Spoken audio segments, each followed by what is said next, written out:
اصلا قبول حرف شما، من روانیم، من رعد و برق و زلزله‌ام، ناگهانیم. این بیت‌های تلخ نفسگیر شعله‌خیز داغ شماست خیمه زده بر جوانیم.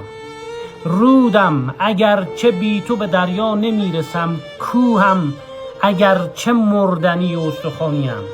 من که شکوه روسریت کم نمی کنم، من غبار چرا می تکانیم. بگذار روی دوش تو باشد یکی دو روز، این سر که سر شکسته نامهربانیم. شاعر شنیدنی است ولی دست روزگار، شاعر شنیدنی است ولی دست روزگار نگذاشت این که بشنویم یا بخوانیم.